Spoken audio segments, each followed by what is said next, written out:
Break બાદ આપનું સ્વાગત। આપ જોઈ રહ્યા છો સંદેશ ન્યૂઝ। આ સાથે જ એક ખૂબ જ મહત્વપૂર્ણ સમાચાર મળી રહ્યા છે।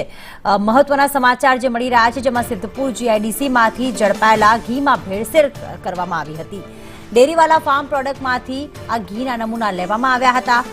4 મહિના પહેલા આરોગ્ય વિભાગે આ નમૂના લીધા હતા। લોકોએ ઘી આરોગ્ય બાદ 4 મહિના પછી નમૂના ફેલ નીકળ્યા।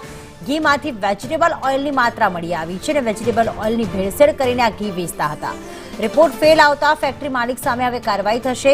तमे खाओ छो ते घी भेड़सेळुं तो नथी ने? ते खूब ज महत्वनो प्रश्न, कारण के जे नमूना लेवामां आव्या छे ते 4 महीना बाद तेनुं सेम्पल जे आप्युं हतुं तेनो रिपोर्ट आव्यो छे।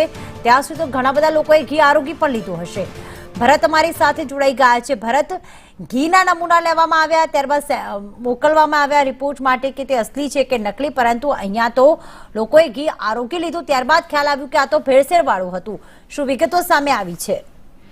ચોક્કસથી પ્રીતિ, ગુજરાતમાં જે રીતે નકલી ટોલ નાકા, નકલી હોસ્પિટલ તેમજ નકલી હવે જે રીતે ઘીના સેમ્પલ આવ્યા છે અને તેની અંદર રિપોર્ટ આવ્યો છે કે નકલી ઘી હોવાના પણ રિપોર્ટની અંદર સામે આવ્યું છે કે સિદ્ધપુર જીઆઈડીસીની અંદર ઘીવાલા ફાર્મ જે ડેરી પ્રોડક્ટ છે તે વર્ષોથી ઘી બનાવતું હતું। ત્યાં આગળ 4 મહિના અગાઉ પાટણ ફૂડ વિભાગ દ્વારા રેડ કરવામાં આવી છે। રેડ દરમિયાન આશરે 5500 થી વધુ કિલોનો જથ્થો છે, 55,000 થી વધુ કિલોનો જે જથ્થો છે તે સીલ કરવામાં આવ્યો હતો અને 16 લાખથી વધુનો જે કિંમત હતી તેને સીલ કરવામાં આવ્યો હતો। ત્યારબાદ તેના જે અમુક જે ઘીના સેમ્પલ હતા તે સેમ્પલ પુષ્ટિકરણ માટે ગાંધીનગર ખાતે મોકલવામાં આવ્યા હતા। 4 મહિના બાદ તેનો રિપોર્ટ આવ્યો છે કે આ જે ઘી બનાવતી હોય ફેક્ટરી છે તે ઘીની અંદર ઓઇલનો ભેળસેળ કરતું હતું, એટલે કે